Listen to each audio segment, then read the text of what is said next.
again, we were just watching Letters from Baghdad, made by Sabine Krayenbuhl and Zeva Oelbaum. And our other panelists are Lamia Al Gailani Werr, a British-Iraqi archaeologist and expert in the establishment of the Iraqi Museum, and Lisa Anderson, a specialist on politics in the Middle East and North Africa, who was president of the American University of Cairo from 2011 to 2016 and was dean here at the School of International and Public Affairs and director of the Middle East Institute. One thing I would like you to address was, to me, it was fascinating to see the speakers talk about her in what looked like interviews that you could have done today, but that were clearly, or not clearly, but seemed like archival interviews, and that was just fascinating to me. Zeva and Sabine, go ahead. Thank you very much. You bring up a really interesting point. What we did for the film was we used primary source material, and we transformed that primary source material into a script. That those were actors. It was not archival footage. But that was very important to us. Instead of having talking head historians in the film, we wanted to really capture what was going on at that time in relation to the establishment of Iraq, and also in relation to Gertrude Bell's being in the colonial office. And we felt that was a great way to keep the viewer engaged and immersed in the time. And one of the other choices that we made was to use 16 millimeter footage on those interviews, so they worked really seamlessly with the archival footage. Yeah, they clearly did that. That was beautiful. Yes, we also, in terms of when we did the casting, we figured that it could have been a film that was made 3 or 4 years after Gertrude Bell's death. So each of the character, we would only have them in the film if there actually existed primary source material. So, for example, we often get the question, why is Hugh Bell, Gertrude Bell's father, who is such an important character, not in the film? Well, we couldn't find any primary source material from him. There were no letters left behind, even though we read that there was a diary. But so he was clear he did not become a character. But everyone else is represented in the way they were in 1939 or 1929 or 1930. Okay, Lamia, do you want to say your comments? Well, I'm not involved in the film, but I'm working on her on the archive of the Iraq Museum, which she has established. So it's part of Gertrude Bell's papers that has been ignored till now. So, people, I don't know, all these writers and authors never thought of thinking of going to the Iraq Museum itself, where she really devoted herself in the last 4 years of her life into the Iraq Museum. And there's a lot of stories in it, which I hope one day it will be published. Thank you. This was the first time I had an opportunity to see the film, and I must say I think the use of the archival footage is spectacular. I mean, I think we don't see first of all, we don't even realize there's so much of it, and we don't these days use it effectively. And so I can easily imagine, I teach several courses in which I would be interested in showing this and so forth and so on. So as a sort of modern history document, apart from the story, apart from Gertrude Bell, just the pictures of that era, I think it's very effective and very interesting. I think the the interesting thing about Gertrude Bell, from my perspective, is that there are so many different ways to frame her. And I think that was, in a sense, part of her challenge of, like, who am I? Am I a person or not? And she was very self-conscious about representing things. That's why she dressed the way she did and so forth and so on. This was important to her, that she was come off as sort of a figure, but I don't think she ever sorted out in her own mind exactly what she represented, which is therefore a challenge for you. So I think one tends, and you do something interesting, I think, in the film, but in general, the portrayal of her defaults to the woman, the fact that she's a woman in a world of men, which was the case, obviously, but she's also a representative of a very interesting, complicated role in the 20th century, which is the liberal imperialist. And we now tend to think of imperialism as having been, Cromer and if you'll excuse me for putting it this way, the real creeps. That's how we think of imperialism at that stage. But that era had lots and lots of people who thought they were doing good things for the natives, really genuinely believed that, knew the languages, cared deeply, thought that British influence was the best thing that could happen, but thought that this should be on the way to the empowerment, and so forth, the kinds of things that she said. That's a very interesting, existentially, morally, ethically challenging position.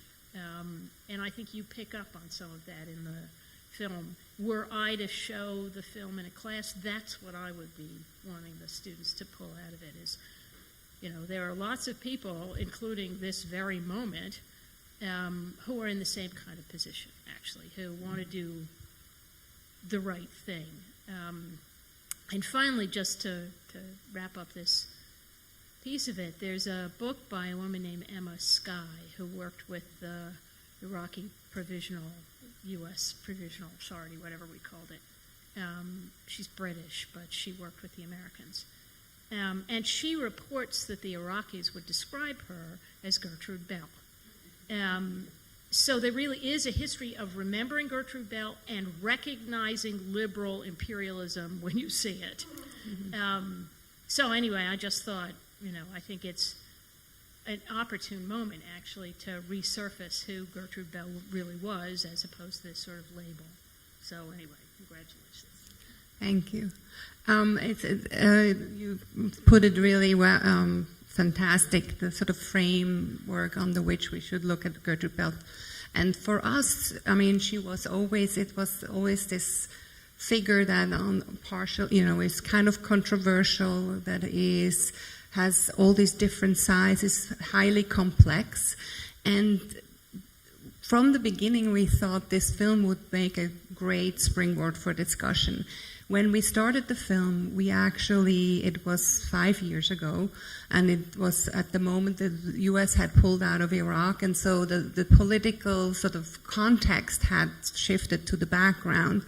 And sadly, by the time we finished the film, the Middle East is once again in the headlines.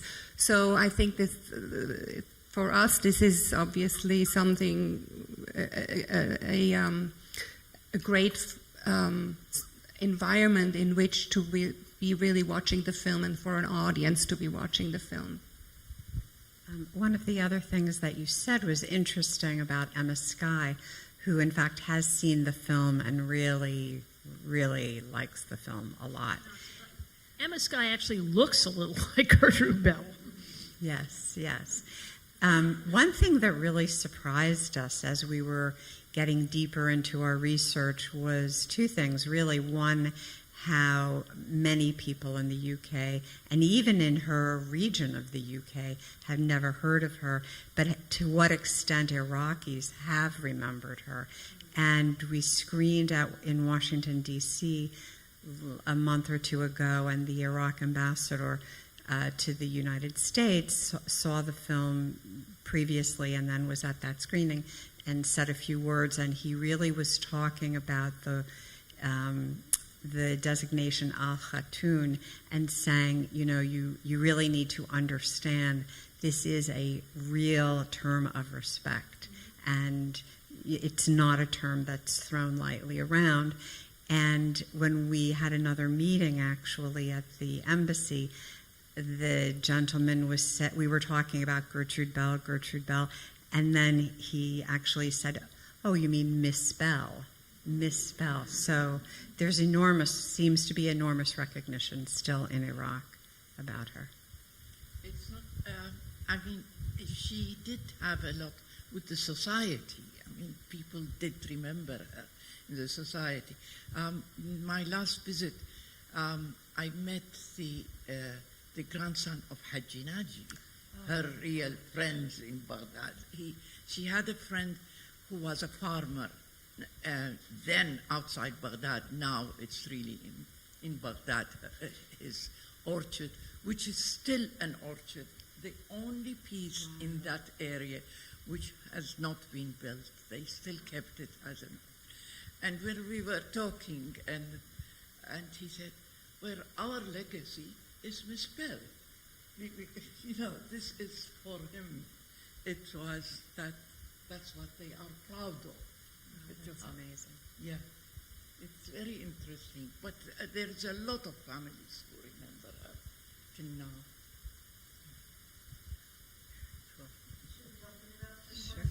Sure.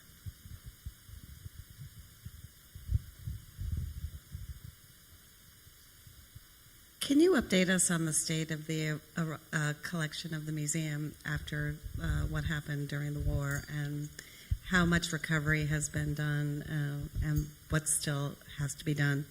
Also, is there global support for this effort? So this one is not with Ms. Bell, but at any rate, yes.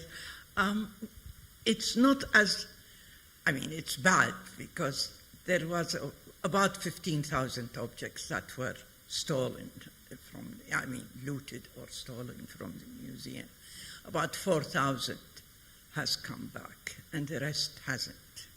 But you have to know there was nearly over 2,000 objects in the museum. A number which are unique that have gone and hasn't been returned at all. Some were returned. Otherwise, the museum is back working. It's open. It's objects there. One of the two objects, one of them, this milking thing that you talk about, is unfortunately was looted. Part of it. Part is there, and part of that is one of Miss Bell's material that has disappeared. Another one, no, it was a statue, which was one of, in fact, number 5 in the Iraq Museum catalog, so it's one, was stolen, but was brought back. In fact, it ended up in New York and then Washington, not looted to New York or Washington, but it was brought to authenticate it that it is not a fake, and was sent back to Iraq, and it is exactly back in its place where it used to be. Is there an global effort to recover the items that were looted? Pardon? Sorry. Is there any kind of coordinated global effort to recover the looted items? Oh yes. There is always, one or two. Sometimes you find things. It's very difficult to find. In fact, what was looted from the museum, very few has come out in the market. So where they've gone, about 5,000 of these cylinder seals, which are small objects, only 600 has come back, and that's it. So where have they gone? Very difficult. Can you say your name? Sheila Cole-Nilva. I'm curious about the absolute original thread. Who had the idea to even do this, or the project, way back? even long before it ever thought to combine and happen. Where did the original thought? Was this anyway? Well, Sabine and I met on the other film that we were talking about before about Ruth Gruber. And Ruth Gruber actually won a Lifetime Achievement Award, I believe, for the Overseas Press Club several years ago. And we did a film about her called Ahead of Time. Sabine edited it and I produced it. And Ruth just recently passed away in November at the age of 105. She was in her mid to late 90s when we did the film. And Sabine asked her if she had ever heard of Gertrude Bell one day when we were up in her apartment. Excuse me for interrupting. Who asked the original question? Who said, have you ever heard? Sabine. And how had you first heard of it? I want to go way back. Okay. In my mind. So we had independently, before meeting each other, both traveled extensively in the Middle East, just in the course of life, different. I spent junior year in college in Jerusalem, and then that far back. went overland through Iran, Afghanistan, Syria, traveled through Cairo. I was curious about that. And Sabine also traveled in 2000, 2001 in the Middle East extensively. So when she asked Ruth if she had heard of Ruth Gruber, and Ruth said Gertrude Bell, I said, well, I just read her biography. There was a biography by Janet Wallach called Desert Queen, and we had both independently read it, and then decided that she would make a really interesting subject for a documentary. Thank you. And that's being made into a movie, isn't it, with Nicole Kidman, Desert Queen? Well, that movie is come and gone, the Werner Herzog film with Nicole Kidman, and Gertrude Bell never makes it to Iraq. She's stuck in the desert with her romantic entanglements. Maher. Maher Nasser from the United Nations. Now, my question is, of course, I recognize the colonial imperialist issue and whether I don't think there is a liberal imperialism or imperialist, whether liberal, conservative. The end result is the same. Yes, to the people.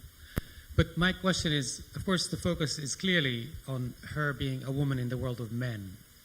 But in terms of Iraq and the future in that period, was it a conscious decision not to mention SykesPicot, the agreement between the British and the English to divide the Middle East and to create Iraq and Syria, Lebanon, Jordan, and Palestine? That kind of, was it not covered in her letters, or was it something that she was oblivious to?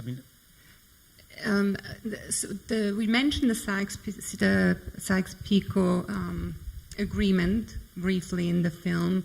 Gertrude Bell actually doesn't refer to it at all in her letters. It was something that happened not in the Arab Bureau where she was working, and it was obviously a secret thing.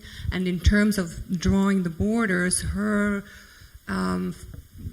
part in drawing the borders was mainly the southern borders of Iraq, with bordering on to what's today Saudi Arabia, because that was also the area where she had traveled frequently. In the film, we mention it right before she comes to Baghdad, that this was what was happening, but it's highly complex, and one of the things that we made conscious choice of was the film always was following, her story was the core narrative of the film. So this was something that happened, and of course is part of the context, but we didn't want to detour it, but to stay on course with her narrative. One thing I noticed in the map you showed, it said camel pasture, and it was much bigger than the part that said Ibn Saud. So it's interesting. I just thought the early archival material is rather extraordinary, and I wondered whether that was just home video, or is there a Gertrude Bell Museum that has gathered all of this? No? No, we that's right. No, we, as Sabine said, it took us 5 years to do the film, and we researched through archives all over the world, and in the end, more than 25 different archives, including Russia, the Netherlands, France, UK, Germany, the US, of course, National Archive, and, sort of really like the Eye Museum in the Netherlands.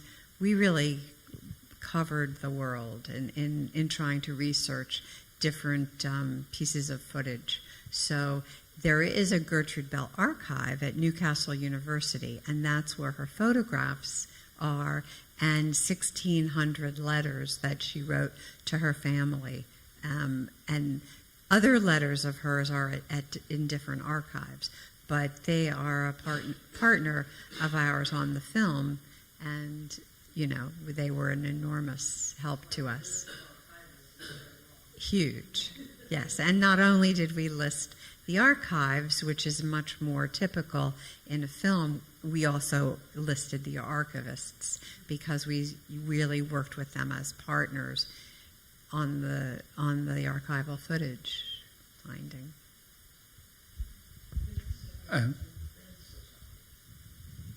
Gertrude Bell Society, not Beasy. A Gertrude Bell Society with Jan Long as the president. I'm Ian Williams. I've been covering the Middle East and the United Nations for a long time, and I was looking there, and look, it's a wonderful portrait of an extraordinary woman and an extraordinary era, and a portrait in every way. The archive footage, the way you brought it out, but I couldn't help finding my brain being tickled because here we have Iraq, which a lot of people are thinking was cobbled together. And here's the woman who cobbled it together. The Kurds didn't want to be in there. Right. The Shia were very dubious about being there. She helped draw the border with Kuwait. And during the first Iraq War, I was looking through the archives at the UN of how that boundary was drawn. And it was a drunken district commissioner who was sort of 100 paces past the second dead goat on the left, turn and talk till you find a palm tree. So she's got a lot to answer for if she's claiming responsibility for this. So yes, wonderful figure, great. Hagiography is not really in order. I mean, her legacy, according to the Kurds and the Shia and the Kuwaitis and everyone else in the vicinity, could be seen as pretty toxic. And just in that context, to what extent was the Iraqi Museum a passion for antiquity, and to what extent was an attempt to artificially boost an artificially constructed nationality?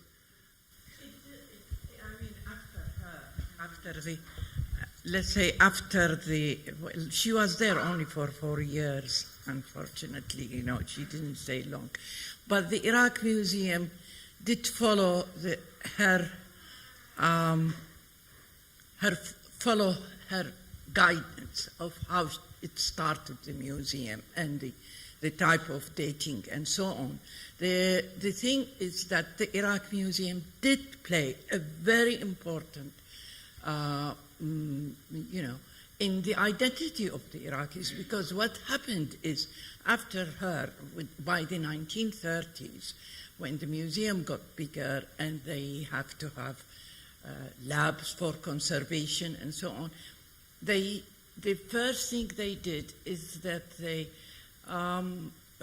employed the artists who have just graduated from the art schools, painters, sculptors, and so on, to come and, conserve the antiquities and so on. And these artists, having, got to know the antiquities and the objects and so on, reflected on their, on their work, and you see it absolutely. And that's where the people got to know quite a lot of them. We have icons today that is always, you see them on not postcards, but anything. anything, sometimes even on houses and so on, which are really antiquities from Ur, or the Lion of Babylon is everywhere. And so is the few objects from Ur, which were discovered at her time. Do you see? So it's very interesting how the museum became the patron of the art for Iraq, particularly at the beginning, 1930s, 40s, and 50s. So.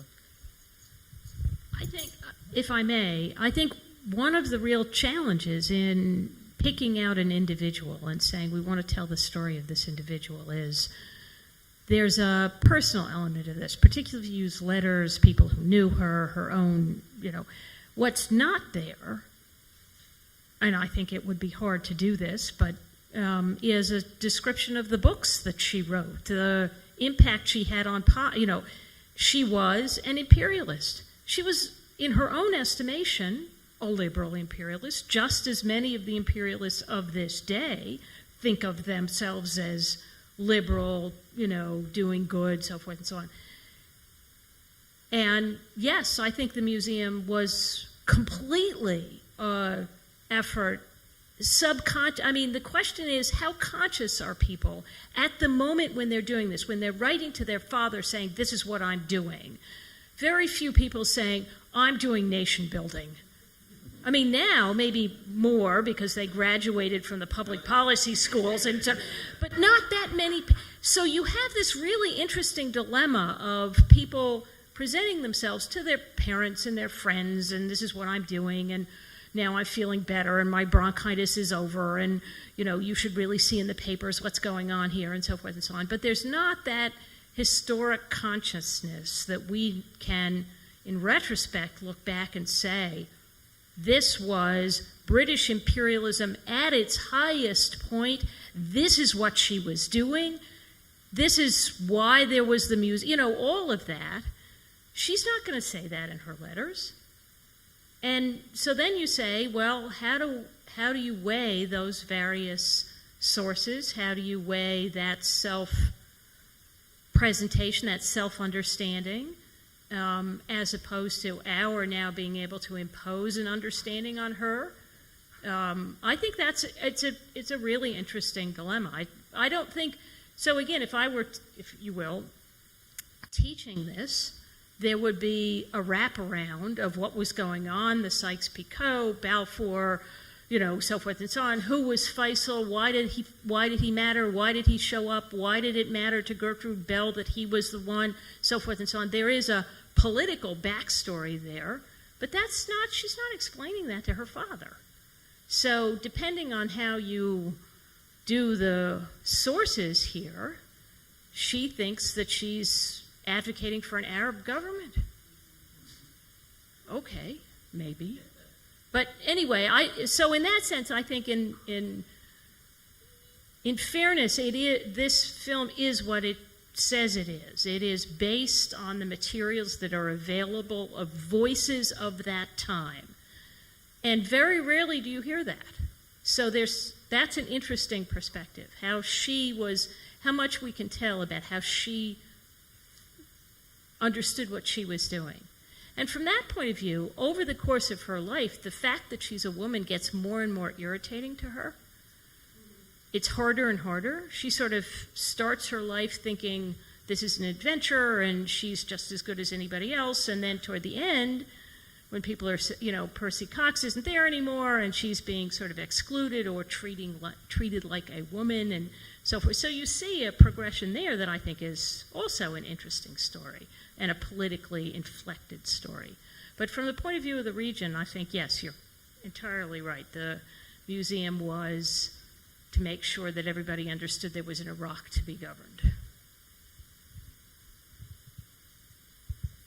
I have one last question.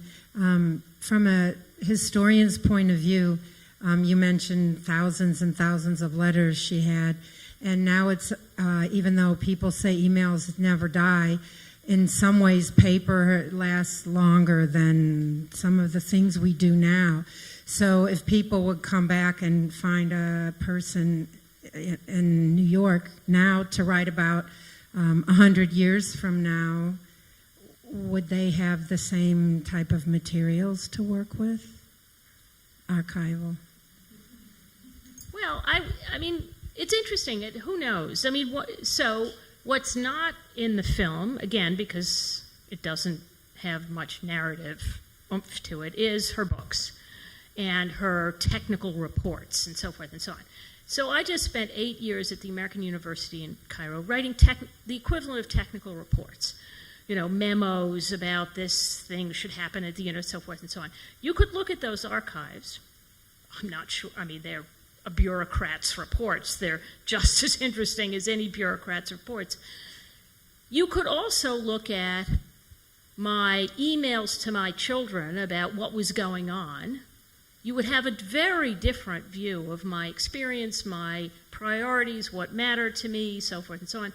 Both of those are equally valid.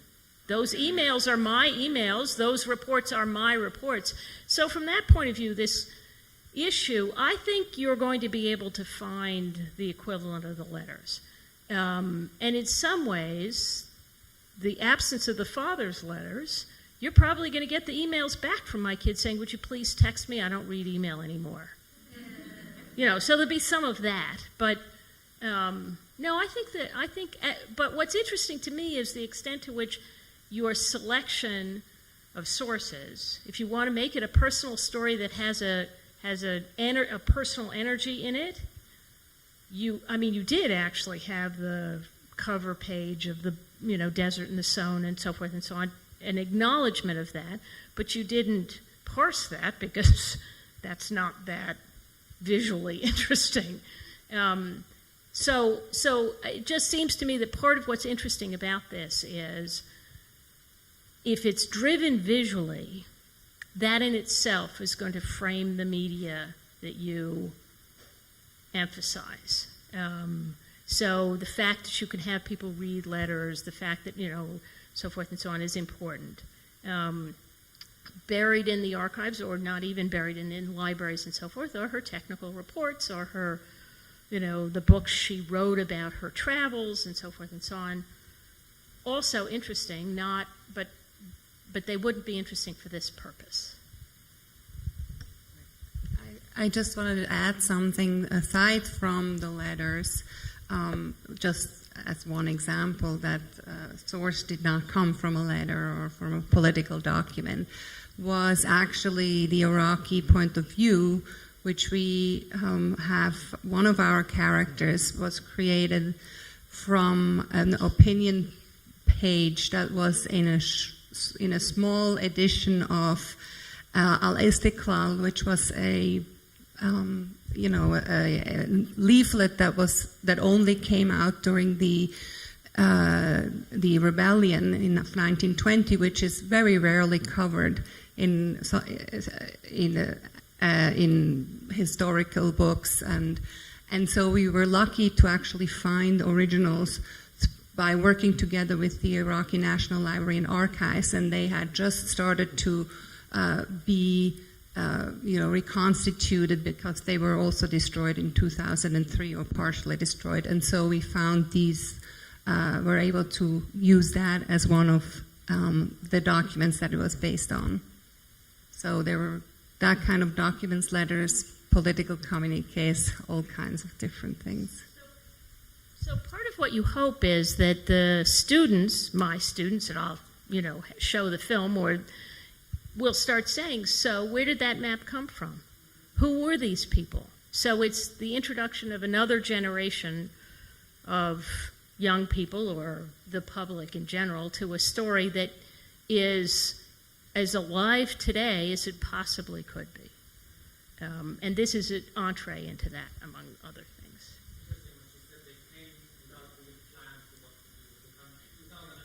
Does that sound familiar? Yes, obviously, exactly.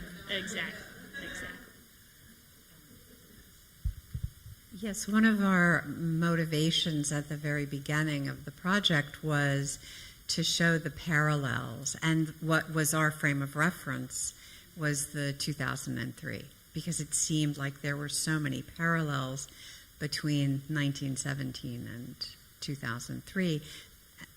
And now there are a whole other host of issues, as we know.